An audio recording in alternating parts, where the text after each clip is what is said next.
네, 여러분 안녕하세요. 해커스 한국사 능력검정시험 중급 연미정입니다. 우리 오늘 6번째 시간이고요. 자, 우리 오늘 다룰 내용은 고려시대를 좀 다뤄보도록 하겠습니다. 자, 민족의 재통일을 달성한 고려는 어떤 식으로 나라를 발전을 했고 체제 정비를 했는지 살펴보겠고요. 그 다음에 이 고려시대를 전반기와 후반기로 쭉 이렇게 살펴봤을 때 이 시기를 전기와 후기로 나뉠 수 있는 커다란 사건, 무신정변까지 좀 한번 다뤄보도록 하겠습니다. 자, 여러분, 우리가요, 하루에 생각하는 생각의 개수는 약 한 5만 개 정도가 된다고 해요. 그래서 왜 이렇게 너네 5만 가지 생각을 많이 하니? 뭐 이런 표현을 쓰잖아요. 근데 여러분, 그 5만 가지 생각 중에서요, 부정적인 생각이 90% 가까이나 된다고 합니다. 그래서 여러분들 너무 많은 잡생각 하지 마시고요. 우리가 이 한능검은 짧은 시간 안에 단기간에 합격을 하려고 이렇게 목표를 잡았잖아요.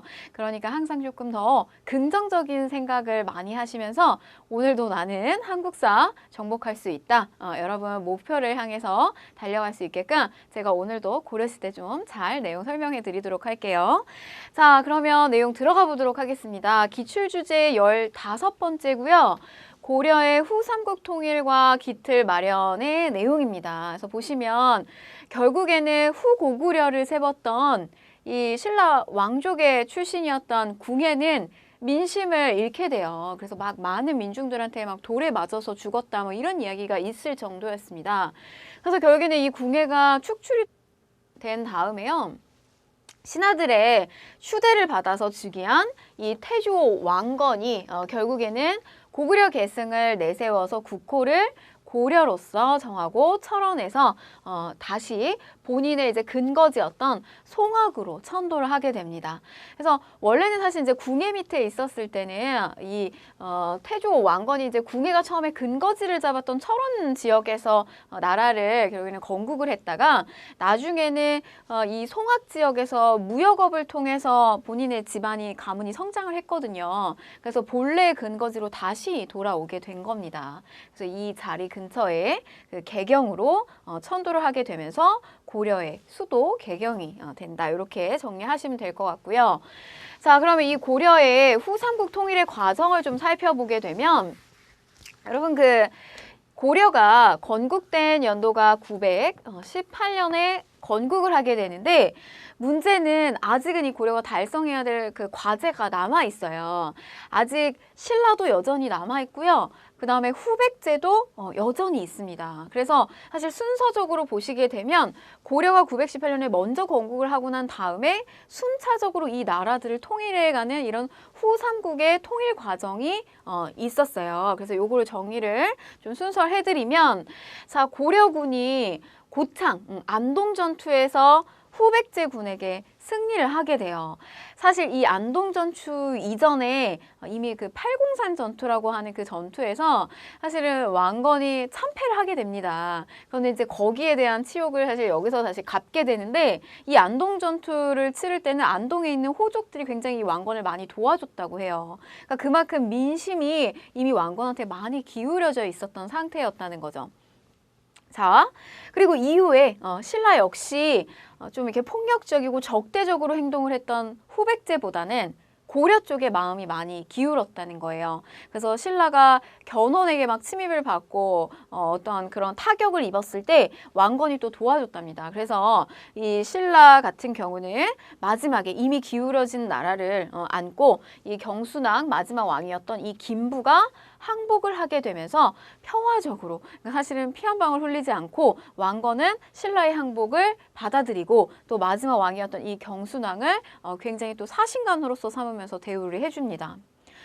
자, 이어서요. 후백제의 상황은 어떤 식으로 돌아가고 있었냐면 당시에 이 견훤이 아들들 사이에 의해서 굉장히 그 왕위 계승의 그 갈등 속에서 큰아들 신검에게 금산사에 갇히는 그런 사건이 벌어져요. 그러면서 가까스로 이 견훤이 탈출을 하게 되면서 어디로 오냐면 고려 왕건에게 귀순을 하게 돼요.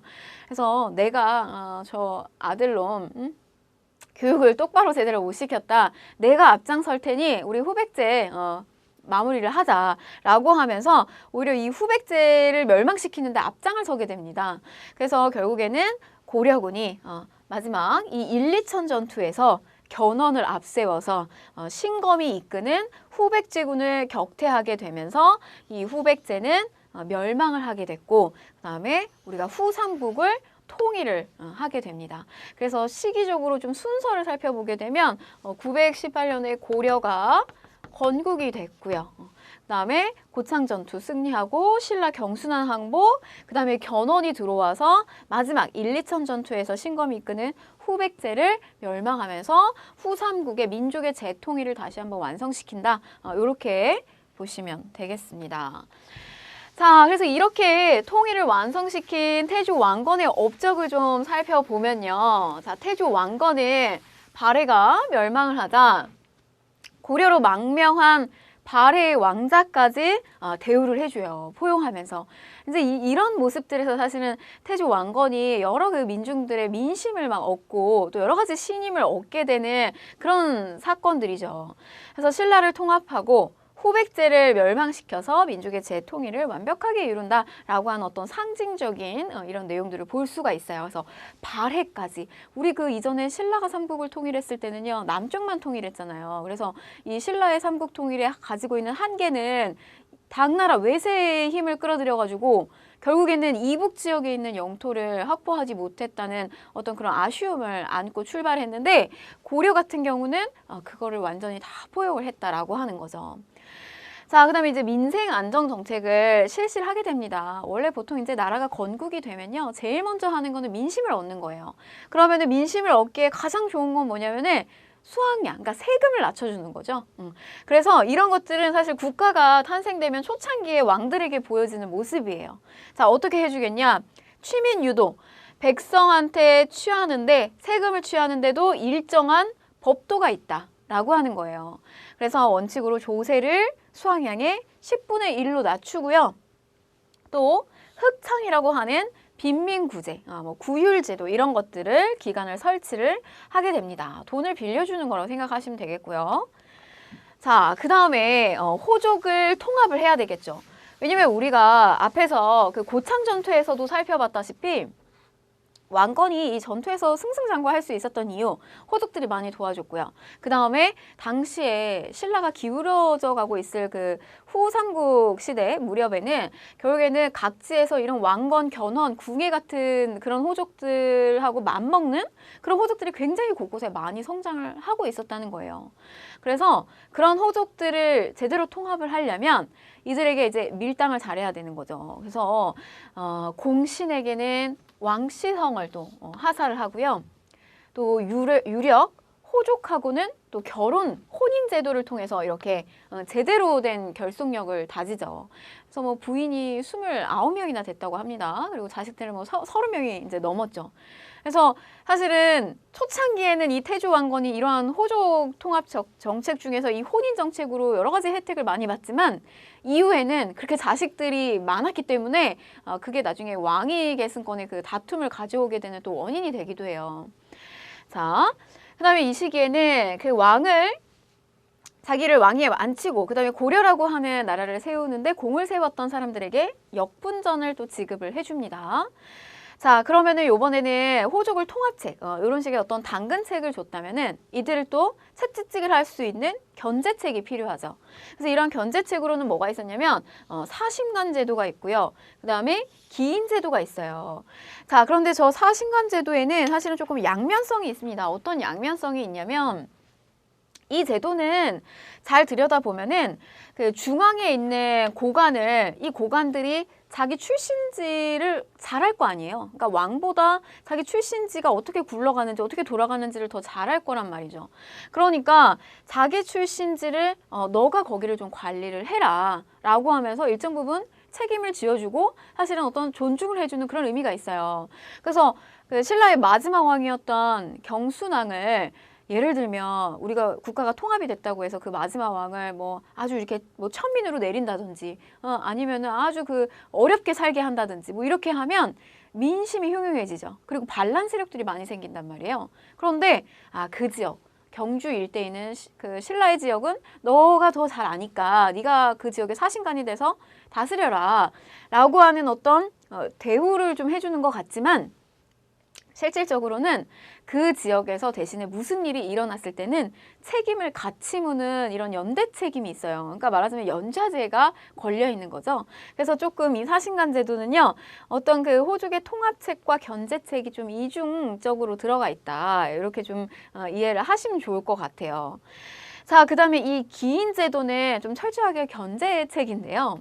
자, 지방의 호족의 자식들을 인질로 삼아가지고 중앙으로 끌고 들어오는 거예요. 그래서 이제 중앙에다가 볼모로 잡아두면 이 자식이 중앙에 있는데 지막에 있는 이 아버지 호족들이 자기네들 마음대로 반란을 꿈꾸기가 어렵잖아요.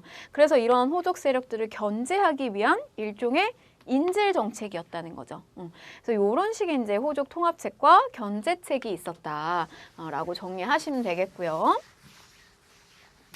자, 그 다음에 통치 이념을 담은 여러 가지 책들을 저술을 했는데 정계가 있고요. 그 다음에 계백요서들 이런 것들을 저술을 해가지고 관리들이 지켜야 할 규범들을 제시를 했고요.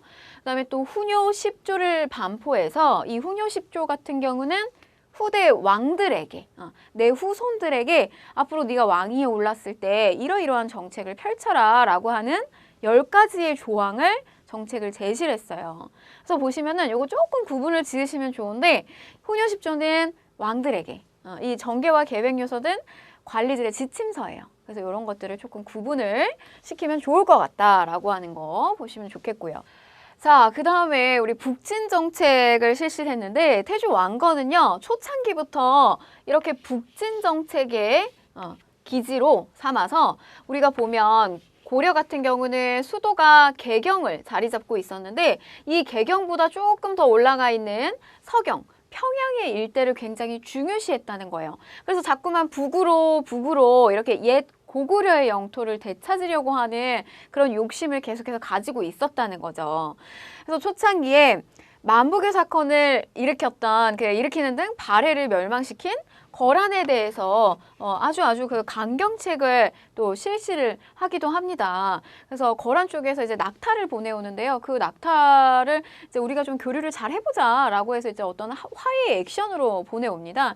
근데 왕건이요 전혀 그걸 받아들이지 않아요. 그래서 만부교 다리 밑에서 이 낙타들이 물 한 모금 먹지 않고 이렇게 굶어 죽게 되는 사건이 발생을 해요. 그러면서 이 거란 쪽하고는 굉장히 또 사이가 많이 악화되겠죠. 그래서 이런 식으로 계속해서 뭔가 북쪽으로서의 영역을 넓히기도 하고 이 북쪽하고의 어떤 갈등을 빚을 만한 나라들하고는 전혀 이런 교류 같은 걸 하지 않았다는 거예요. 자, 그 결과 청천강에서 영흥만에 이르는 국경을 확정하기도 했다라고 하는 내용. 자, 그 다음에 광종 시기로 넘어가게 되면요.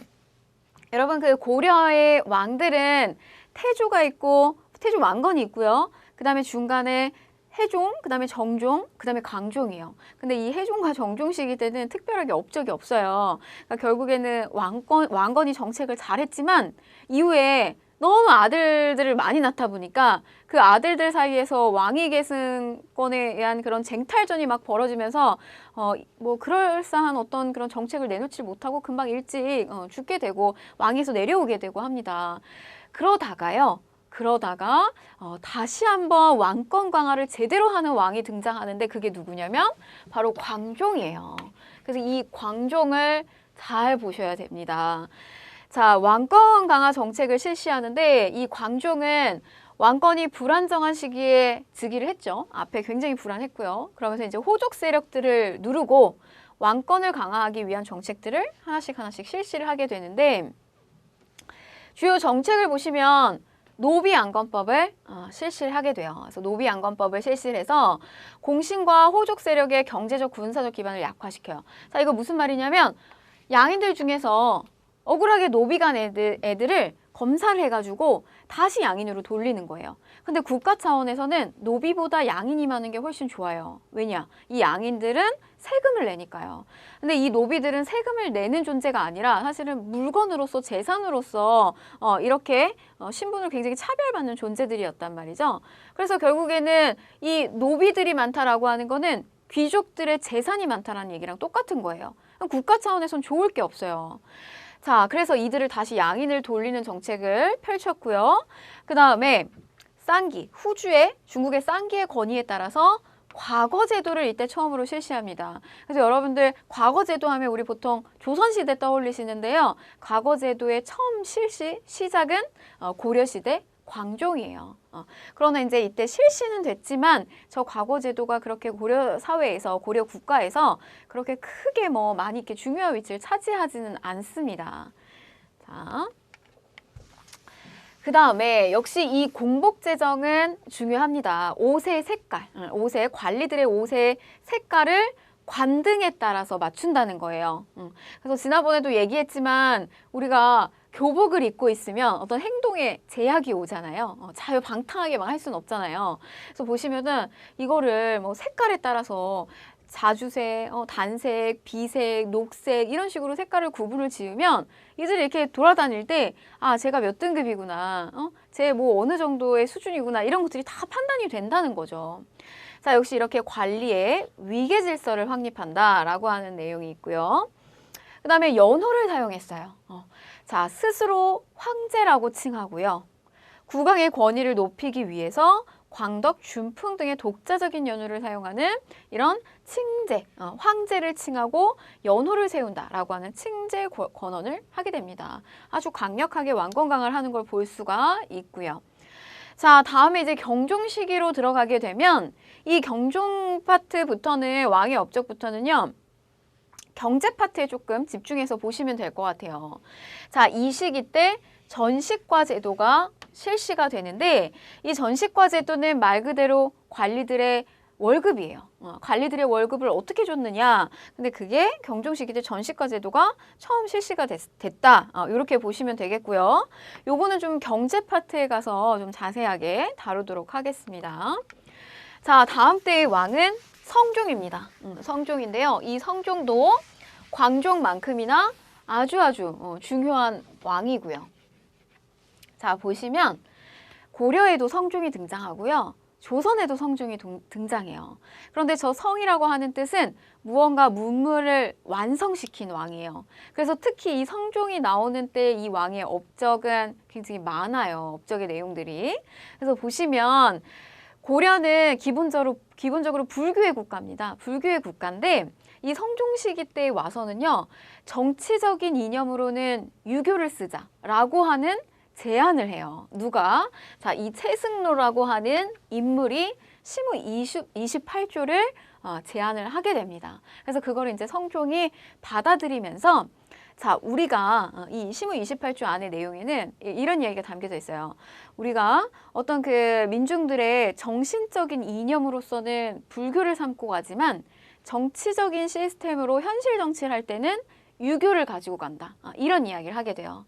그래서 이 유교를 정치 이념으로 삼고 통치체제를 정비를 하게 됩니다. 그래서 이제 쭉 통치체제 정비한 내용들을 살펴보게 되면 중앙정치기구를 뭐 이성육부, 중추원, 도병마사, 식목도감 이런 것들을 정비를 하게 되고요. 지방조직으로는 전국 주요지에 12목을 설치를 해서 각 12목에 지방관을 파견을 하게 돼요. 그래서 이 지방관을 파견한다는 거는 굉장히 중요해요. 왜냐하면 중앙에서부터 지방을 관리할 수 있는 그런 관리가 파견이 된다. 그럼 중앙에서 지방을 통제한다. 이런 의미가 들어가 있거든요.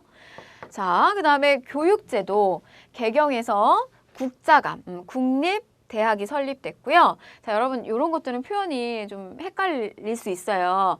자, 우리 신문왕 시기 때, 신라의 중대 시기 때 왕권 강화 정점을 찍었던 신문왕 시기 때는 국자감이 아니고 뭐라고 표현했었죠? 국학이라고 표현을 했습니다. 그래서 그거를 또 좀 구분지어서 기억을 하시고요. 자, 그다음에 지방에는 경학 박사 등을 파견했다. 이런 교육 제도를 통해서 또 통치 체제를 정비한 걸 볼 수가 있습니다. 자, 그다음에 사회 정책을 시행한 내용을 살펴보게 되면 태조 때 실시했던 이 흑창이요. 확대 개편돼서 우리가 요때는 의창이에요. 기능은 같다고 보시면 돼요. 의창을 설치하고 또 물가를 조절하는 물가 조절 기구로서 상평창을 설치합니다. 그래서 물건값이 너무 이렇게 비싸지면 국가 차원에서 물건을 막 푸는 거예요. 그래서 물건값을 조금 낮추고 또 물건값이 너무 떨어지면 좀 물건을 걷어들여서 물건값을 조금 올리는 그런 상평창을 또 설치했다라고 하는 것도 이제 사회정책 중에 하나다. 이렇게 보시면 되겠고요. 자, 그다음에 현종 시기로 가게 되면 지방제도를 더 이렇게 확실하게 확립을 하게 되는데 이 고려의 지방제도는 보시면 이런 식으로 5도로 편제하고 있고요. 일반 행정구역인 5도로 편제를 하고 있고요. 그 다음에 국경지대에 이렇게 양계로 형성을 하고 있어요. 그래서 뭐 서계, 뭐 동계, 뭐 이런 식으로 나뉘고 여기가 이제 5도로 나뉘어집니다. 그래서 보시면 이 지방제도는 고려의 지방제도는 이런 식으로 국경지대와 일반 행정구역이 이원화가 되어 있어요.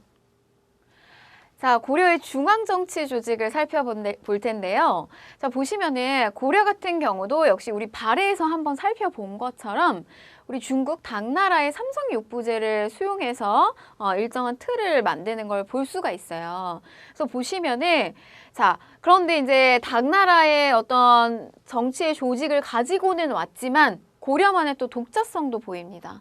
그래서 당나라 같은 경우는 삼성육부제인데요. 우리는 이성육부제예요.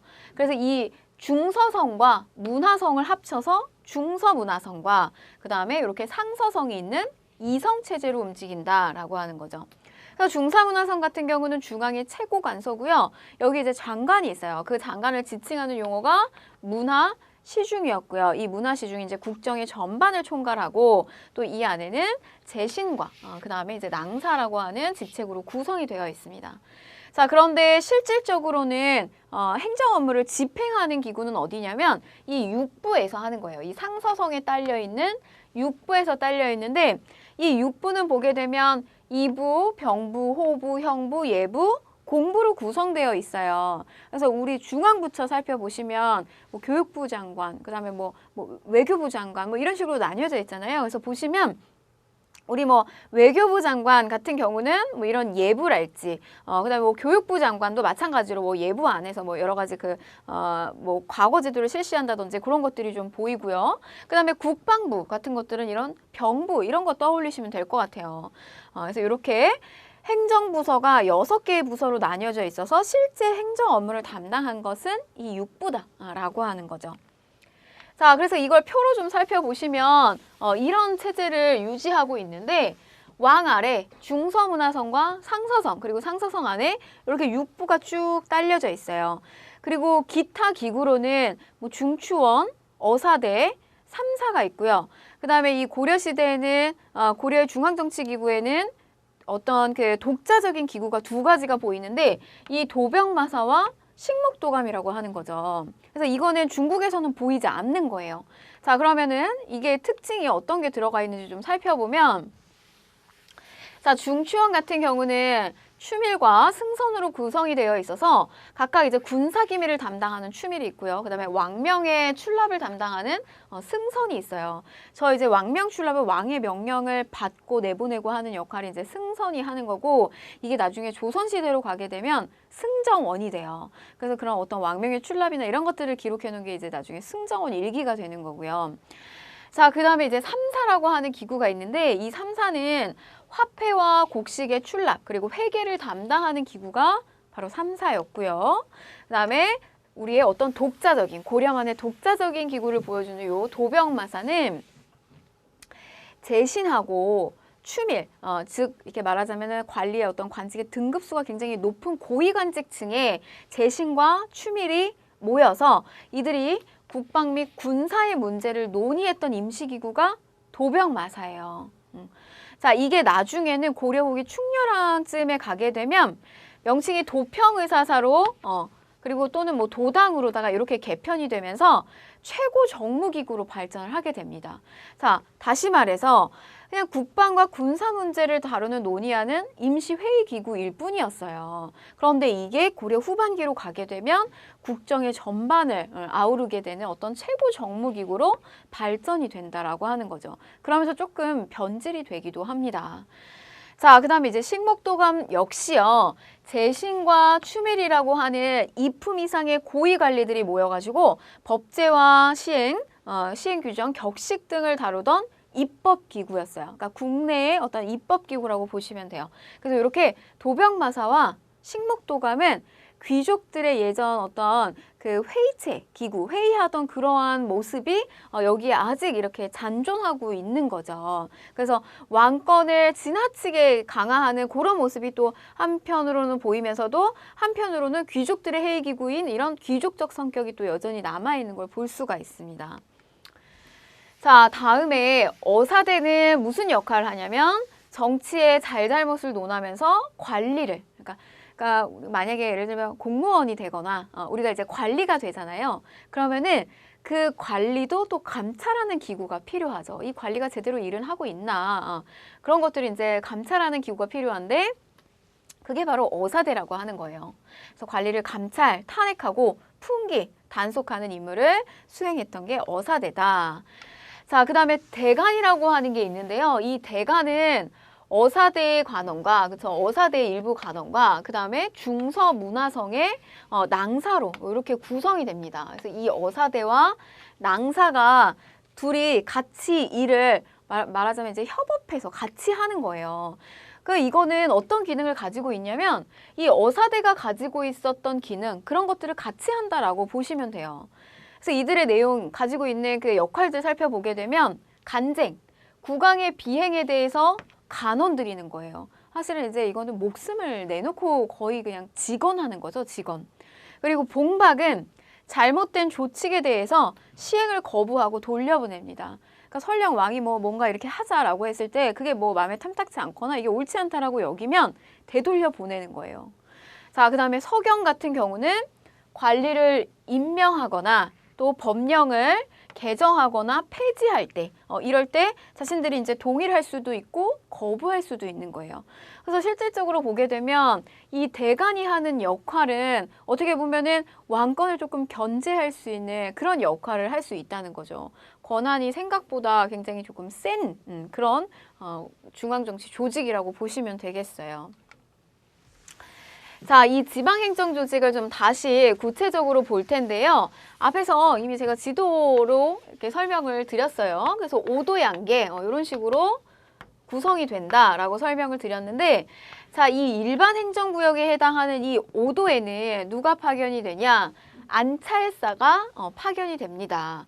그래서 요 안에 이 오도 아래 주, 그다음에 군, 현, 요런 식으로 이제 행정체제가 또 세부 단위가 이게 설치가 되어 있는데, 자, 보시면 이제 도 아래 주군현이 설치되고 지방관을 파견을 하게 되죠.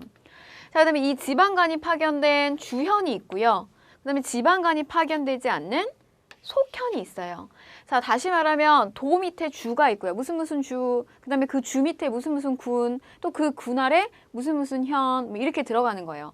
우리 예를 들면은 땡땡구, 무슨 구, 아래 무슨 동, 이런 식으로 이렇게 행정체제가 세부 단위가 이렇게 되는 걸 알 수가 있는데, 이런 식으로 되어 있다는 거예요. 근데 여기에 국가 차원에서 중앙에서 지방관이 파견되는 주연이라고 하는 곳이 있고요. 지방관이 전혀 파견되지 않고 관리가 안 되는 곳이 있어요. 속현이라고 하는 곳.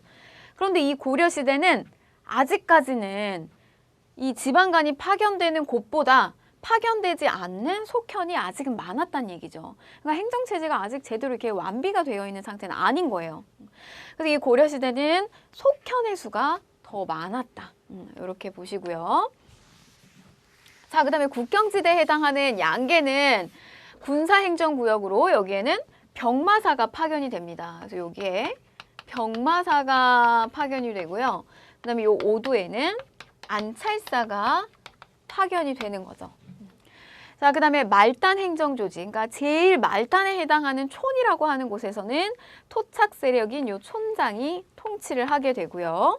자, 그리고 이런 일반 행정구역 이외에도 우리가 특수한 행정구역이라고 불리우는 향, 부곡, 소가 있어요. 이미 이 향, 부곡은 신라시대 때부터 보여졌죠.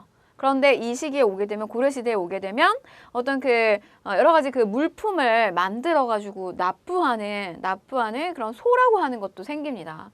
그래서 이곳의 주민들은 양민의 신분이지만 일반민에 비해서 뭐 거주 이동을 할 수도 없고요. 그다음에 세금도 더 많이 냈어야 됐고요. 그다음에 뭐 과거를 응시한다던가 이런 거 할 수가 없었어요. 그래서 신분적인 차별을 받았고 향리가 공무를 징수하고 노역 징발 등의 뭐 실무 행정을 담당하게 된다라고 하는 거죠. 그래서 이렇게 파견되지 않는 곳에 누가 그 역할을 다하느냐? 향리가 다한다는 얘기예요. 향리가. 자, 그 다음에 군사제도를 좀 살펴볼 텐데 우리가 이제 통치체제에서는 중앙통치, 그 다음에 지방통치, 그 다음에 군사제도 이렇게 살펴보는 겁니다. 그래서 이 군사제도 역시요. 중앙군이 있고요. 그 다음에 지방군이 있어요. 자, 중앙군은 대다수가 직업군인입니다. 그래서 직업이 군인이에요. 그러면 이거는 역을 세습을 하게 돼요, 보통. 그래서 아버지가 군인이면 아들도 군인이에요. 그래서 이들은 뭘 받냐면 군인전을 지급받아요. 그래서 역이 자손에게 세습됐던 이런 층이었고요. 그래서 중앙군은 대표적으로 이제 2군, 6기가 있는데 2군 같은 경우는 국왕의 친위 부대였고 응양군, 용호군으로 구성이 되어 있었고 6기는 보통 수도나 그다음에 국경을 방어를 담당하는 역할을 했습니다. 자, 이 밖에도 이제 지방군 같은 경우는 주현군이 있고요. 주진군이 있어요. 이 주현군은 바로 이 오도에 파견되는 군인이 이제 주현군. 이렇게 이야기를 하고요. 그다음에 이 양계에 파견되는 곳, 요 양계에 파견되는 곳을 진을 친다 이렇게 얘기하죠. 여기에는 주진군이 구성으로 되어 있는 거죠. 자, 그 다음에 이 밖에 이제 특수한 또 군인이 있었는데 보시면은 정종 때 거란의 침입을 대비하기 위해서 설치된 군대였던 광군이 있고요. 그리고 또 숙종 시기 때 윤관에 의해서 건의에 따라서 여진을 정벌하기 위해서 편성된 별무반이 있습니다. 자, 그 다음에 채씨 무신 정권의 사병 역할을 담당했던 군대였던 삼별초가 있고요. 요거는 이제 삼별초는 좌별초, 우별초, 그 다음에 신의군, 요게 세 가지가 합쳐져가지고 삼별초가 되는 거고요. 원래는 개인적인 사병, 최후의 어떤 사병 역할을 담당했던 군대에서 출발을 하게 됩니다. 자, 별무반과 여러분 삼별초는 우리가 대외관계 파트에서 조금 더 설명을 좀 드리도록 할게요. 자, 그 다음에 관리등용 제도를 살펴볼 텐데, 자, 이 과거제도, 고려 언제 시작됐죠? 광종 시기 때 시작이 됐잖아요. 그래서 보시면 법적으로는 양인 이상이면서 누구나 응시가 가능했어요. 법적으로는. 그러나 실제로 이 과거 시험 보는 게 만만한 일이 아니었어요. 그래서 뭐 일반 농사꾼들이 농사 안 짓고 공부에만 매달리게 되면 경제적으로 이렇게 살아갈 수 있는 방법이 없었어요. 그렇기 때문에 이거는 주로 이제 있는 집 자식들이 봤을 텐데 사실 고려 시대는 있는 집 자식들은 이미 다 경제적 기반을 갖추고 있었어요. 정치적 기반 역시 갖추고 있었어요. 그래서 이 과거보다는 특히 뭐를 음서라고 하는 것을 통해서 어떤 그 자신들의 정치적 기반을 공고히 이렇게 다졌기 때문에 실질적으로 이 과거 제도가 그렇게 관직으로서 등용되는데 큰 역할을 하진 않았습니다. 자, 구체적으로 좀 살펴보게 되면 과거 제도는 이렇게 문과와 잡과와 승과 보통 이렇게 3과 제도로 운영이 돼요. 고려도 3과, 조선도 3과예요. 문과가 있고요.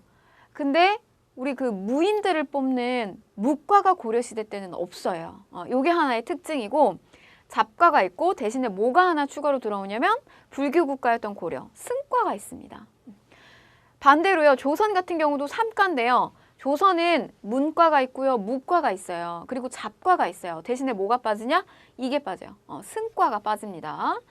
자, 내용을 좀 보게 되면 문과 같은 경우는 제술과 명경으로 나뉘어져 있어요. 제술은 이렇게 술술술술술 이렇게 논술 쓰는 거예요. 그래서 이 논술 시험이고요. 사실 여러분 논술 시험이 이 명경과보다 좀 어렵습니다. 이 명경과는 말하자면 경서에 밝아지는 거예요. 그래서 유교 경전을 잘 이렇게 깨닫냐, 잘 이렇게 알 수 있냐, 이 경전의 이해 정도를 평가하는 거거든요.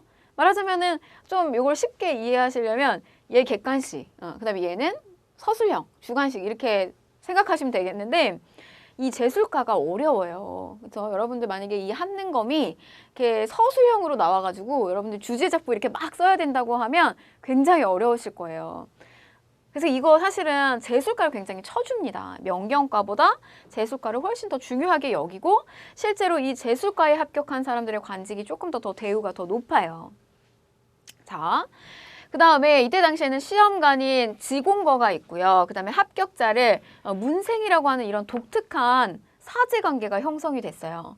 그래서 보시면은 시험관이 말하자면 이 합격자를 평소에 공부를 가르치기도 했고요. 어떤 선생으로서 가르치기도 했고 또 이들이 시험장에 들어가서 합격생을 또 선발하기도 해요. 그렇기 때문에 문생과 자주의 관계가 굉장히 공고하게 결속력이 있었다는 거예요.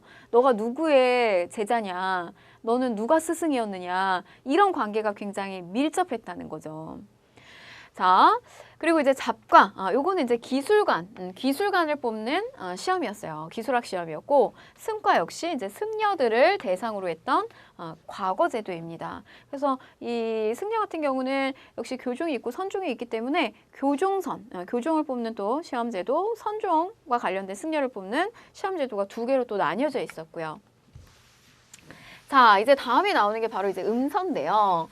왕족과 공신들의 자손이나 또 오품 이상 고위 관료의 자손을 대상으로 했던 시험 없이 관리로 등용하는 요 음서 제도가 있었어요. 그러니까 실질적으로 관직으로 등용하는 데는 전부 다 이걸 통해서 많이 이렇게 등용을 했다라고 하는 거죠.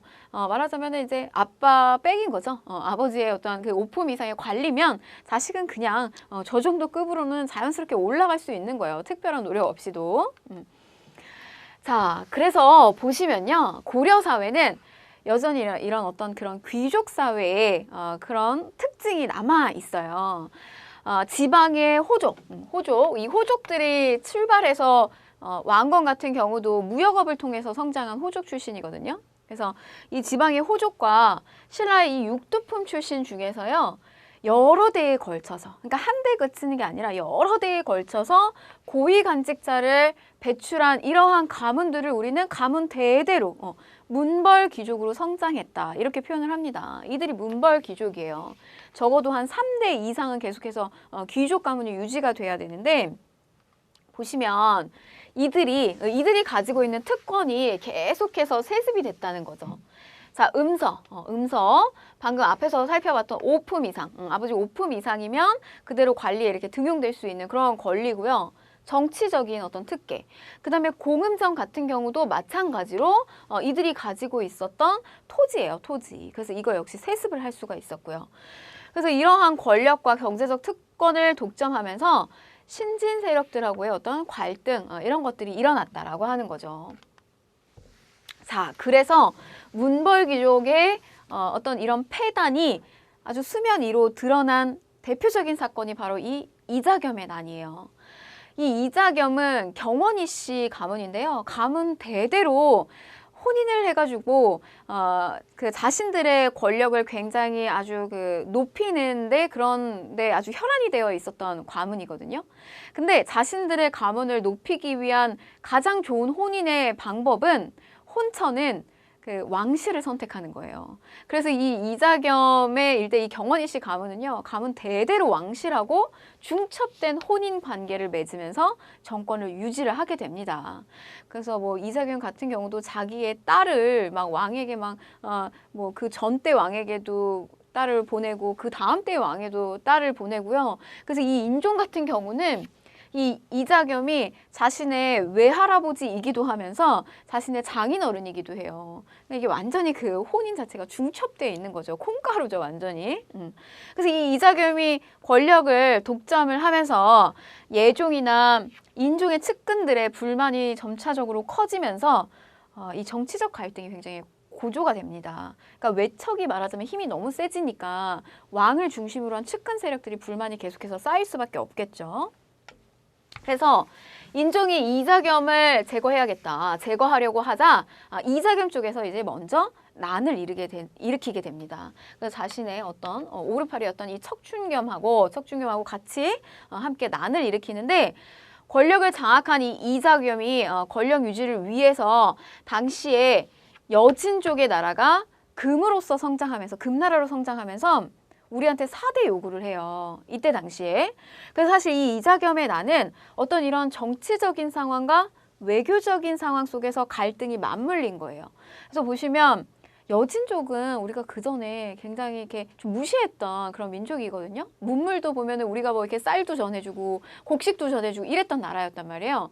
근데 그랬던 나라가 우리한테 되려 자신들이 금이라고 하는 나라를 세우면서 조금 이제 막 나라를 키우면서 우리한테 4대 요구를 하기 시작을 해요. 근데 이거 굉장히 치욕스러운데 이자겸은 자신의 정권 유지를 위해서 이걸 받아들이는 거예요. 수용을 하게 되는 거죠.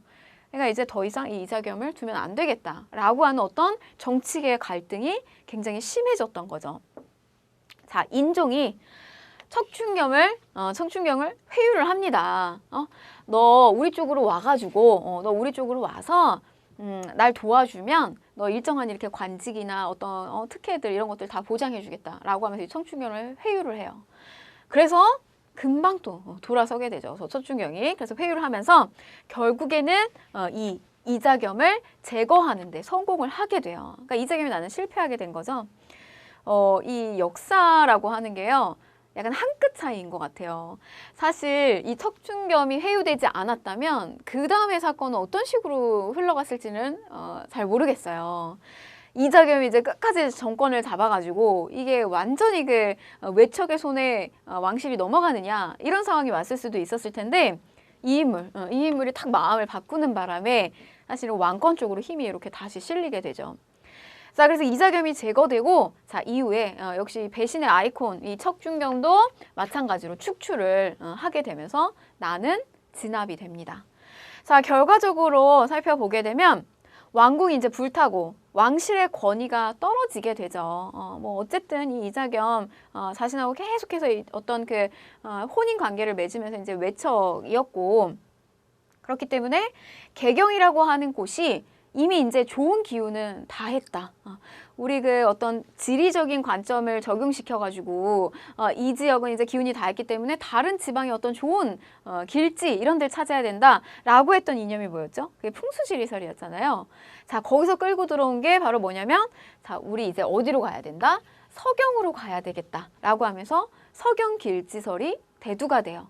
그러면서 우리 예전에 그 북진 정책과 관련해서 서경, 평양 일대를 굉장히 이렇게 또 다시 이렇게 추앙했었는데 그곳으로 수도를 옮겨야 된다라고 하는 서경파 세력이 등장을 하게 됩니다. 자, 그게 바로 이어서 등장하는 묘청의 서경천도 운동이에요. 그래서 이자겸의 난 이후에 인종의 개혁을 추진하는 과정에서 이 김부식 쪽 중심의 보수적 문벌기죠. 그러니까 얘는 이제 개경파죠. 개경에서 자리 잡고 있는 개경파. 그래서 여러분들 앞에서 이자겸이 이제 뭐 정계에서 쫓겨나고 축출됐다고 해서 개경파가 완전히 사라지는 건 아니에요. 그러니까 이 개경을 수도를 둘러싸고 있는 어떤 중심 세력들은 여전한 거죠. 그러니까 수도를 이제 다른 쪽으로 옮기자라고 하는 이런 묘청이나 정지상 같은 이런 중심의 신진 세력, 서경파와 기존에 있는 개경파가 갈등을 빚게 되는 거예요. 그래서 개경파가 여전히 이렇게 문벌기족으로서 자리 잡느냐 아니면은 수도를 서경으로 옮겨가지고 뭔가 새로운 그런 개혁 정책을 펼치느냐 이게 이제 관건이에요. 누가 이기는지.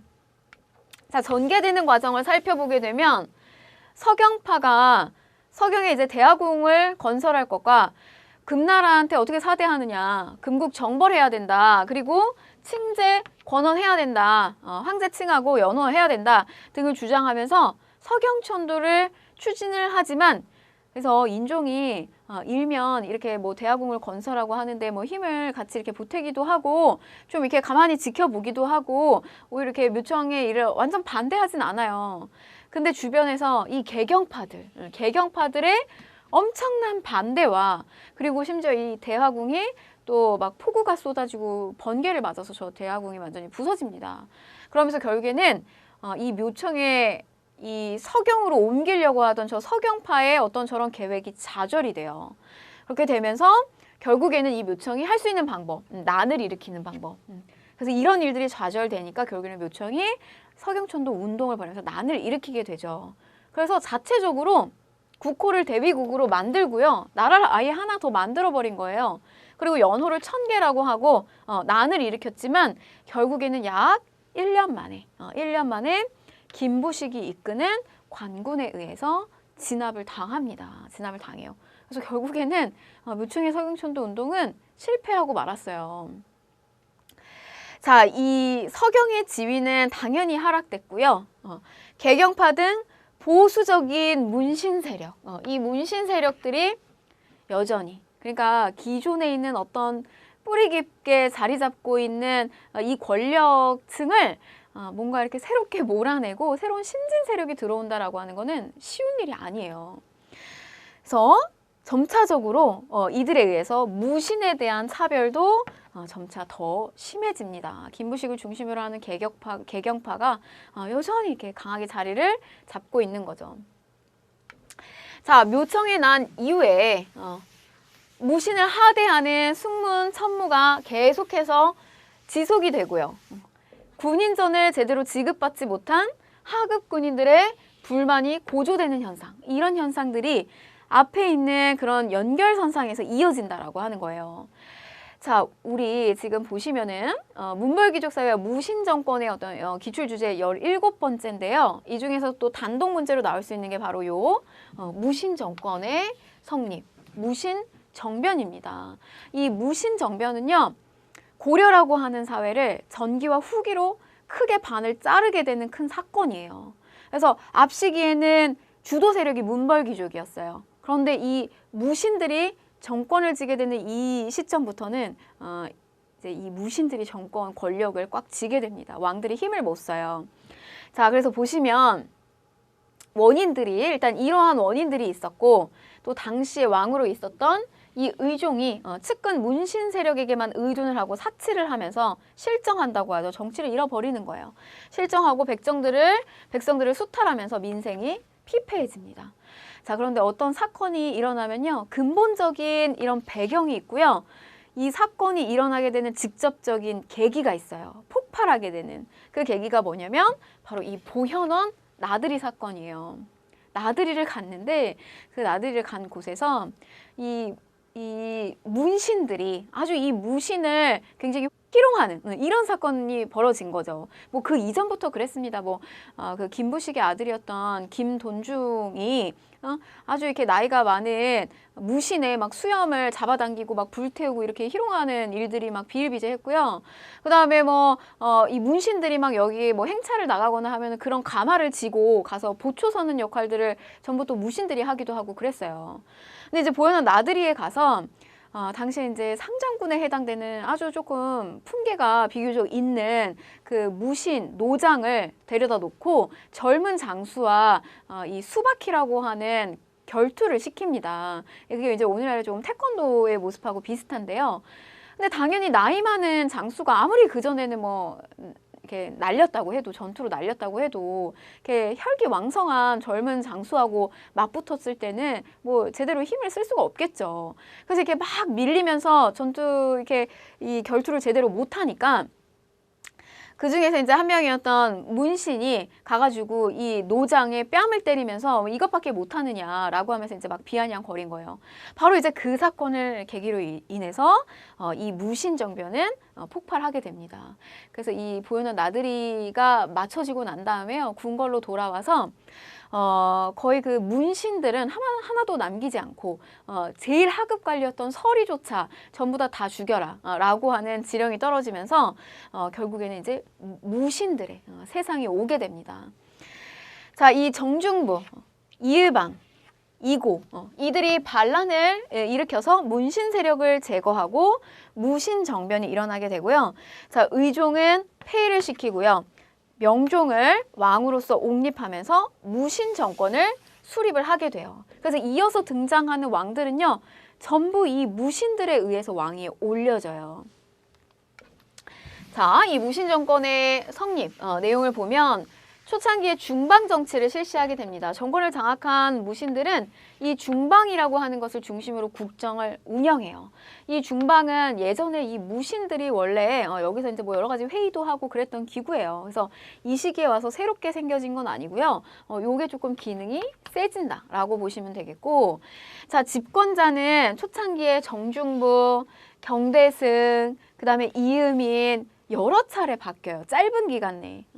왜냐면은 얘네들은 말하자면 무신들은 사실 신분이 높지 않았어요. 문신들에 비해서 굉장히 천대를 받았는데, 이 의민 같은 경우는 어머니는 천민 출신이었고요. 노비였고요. 아버지 같은 경우 소금 장수였어요. 그런 자제가 말하자면 최고 집권자로서 올라온 거예요.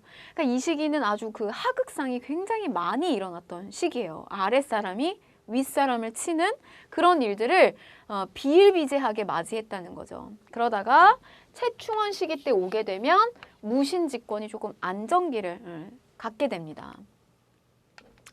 자, 최충원 집권기로 들어가게 되면요, 교정도감이라고 하는 것을 설치를 하게 돼요. 그래서 이 교정도감을 중심으로 해서 정치를 이끌고 가는데, 이 교정도감의 장관인 교정별감의 자리에 이 최씨들이 굉장히 많이 올라가게 됩니다. 뭐 최충원 이후에 최후 이런 이제 최씨 자제들이 여기에 교정별감으로서 오르면서 정권을 꽉 쥐게 되는 거죠. 자, 그 다음에 이 최충원은 봉사십조라고 하는 것을 올려서 뭐 사회 혼란을 극복하기 위한 개혁안. 그러니까 최충원이 자기가 이렇게 한 건 또 정당성이 있다, 이런 식으로 무신 정변을 일으킨 거는 내가 이렇게 사회 혼란을 극복하기 위해서 한 것이다라고 하는 것을 보여주는 거죠. 자, 그리고 이제 경대승 때 조직이 됐던 사병 집단인 도방이 확대되어서 최씨 정권의 군사적 기방을 확충을 하게 되고요. 자, 최후 집권기로 오게 되면, 그러니까 여러분들 이러한 지금 권력기구가 조금 헷갈리실 거예요. 근데 요거를 좀 구분을 잘 지으셔야 되는데, 다 보시면 이렇게 정방이 있고요. 그 다음에 서방이 있고요. 그 다음에 삼별초가 있습니다. 요거 다 이제 최후 집권기 때 했던 거 이렇게 정리하시는데, 자, 정방 같은 경우는 독자적인 인사행정기구로서 정방을 설치해서 모든 관직에 대한 인사권을 장악했던 기구예요. 정방. 그래서 뭐 인재를 정한다, 뭐 이렇게 기억을 하셔도 좋고요. 그래서 실제로 고려 같은 경우는 이미 이성육부 체제에서 육부에 문인들을 선발할 수 있는 그런 이부가 있었어요. 근데 이부가 있었는데 그게 기능을 하지 못하고 정방이 그 기능을 다 하게 되는 거예요. 자, 그 다음에 문신들의 수기기구였던 서방. 이 무신들은 싸움은 잘하지만 머리가 좋지 않았을 거란 말이죠. 그러니까 이들이 이 문신들을 등용을 시켜가지고 정치적인 고문으로서 삼았다는 얘기예요. 그게 어디냐? 그 기구가 이제 서방이라는 거고, 대표적인 문신들이 이규보예요. 자, 그 다음에 삼별초 보시면은 좌별초가 있고요. 최후에 말하자면 사병기구였는데 이게 기능이 확대되니까 요걸 이제 좌와 우로 나눠서 좌별초, 우별초 이렇게 나누었고요. 그 다음에 또 몽골 침입기를 겪으면서 거기에 끌려갔다가 다시 돌아오게 된 사람들을 모아서 만든 신의군. 이 세 가지를 합쳐서 우리가 삼별초 이렇게 부르고 있고요. 자, 그 다음에 오래도록 집권할 것 같았던 이 최후 집권기 때 불행히도 대모항쟁기를 맞게 됩니다. 몽골의 침입을 맞게 되면서 여기 몽골의 침입에 대항을 하고 장기 항전을 위해서 최후 집권기 때 어디로? 강화도로 천도를 하게 됩니다. 자, 요게 이제 최후 집권기가 이런 식의 어떤 시련을 맞이하게 된다, 이렇게 보시면 되겠고요. 자, 그러면서 요 무신 집권기에 하극상이 많이 일어나는데요. 자, 무신 집권기에는 천민 출신의 이음인이 집권자가 되는 등 이런 것들을 보고 자라니까 밑에 있는 사람들이 굉장히 많은 난을 일으켰다라고 하는 거예요. 자, 보시면 김보당의 난, 그리고 또 조이총의 난, 이런 식의 반무신난이 일어났고요. 자, 그 다음에 농민과 하층민의 봉기도 굉장히 많이 일어났습니다. 그래서 보시면 우리 특수한 행정구역이었던 향부곡 소가 있었어요. 그 중에서 이제 소, 망이, 망소이의 난, 이런 그런 하층민의 봉기도 일어났고요. 그래서 현으로 다 승격해 줄 것을 주장을 했고요. 또 김삼이 효심의 난, 그래서 나라가 어지러우니까 다시 옛 부흥운동 이런 것들이 일어납니다. 그래서 신라 부흥을 주장하면서 봉기가 일어났고요. 자, 그리고 마지막으로 요거는 이제 또 아주 잘 나오는데 이 만적의 난 최충원의 산업이에요. 말하자면 이제 최고 집권자였던 이 최충원의 산업이가 이렇게 난을 일으켰을 거라고 상상도 못했는데 이 만적이 신분 차별에 항거하면서 봉기를 일으키게 됩니다. 그래서 이 만적의 난은 개경 일대에서 일어났던 조금 아주 쇼킹한 하층민의 대표적인 봉기라고 보시면 되겠습니다. 자, 우리가 이렇게 해서요. 고려 시기 어떻게 해서 이제 고려가 건국이 됐고, 그 다음에 고려 전반기의 왕들이 어떻게 왕권 강화를 위해서 노력을 했는지 뭐 이런 것도 살펴봤고요. 그 다음에 전기와 후기를 나누는 이 무신 정권에 대한 이야기도 나눠봤어요. 여러분 특히 오늘 배운 내용들 중에서는요. 왕의 업적 같은 것들을 중심으로 좀 공부를 하시고요. 그 다음에 이 무신 정권기의 정치적 기구, 이 기구가 조금 헷갈려요. 그래서 이런 것들 정리를 좀 잘 하셨으면 좋겠습니다. 네, 오늘 고생 많으셨고요. 저는 다음 강의에서 뵙도록 하겠습니다. 고생하셨습니다.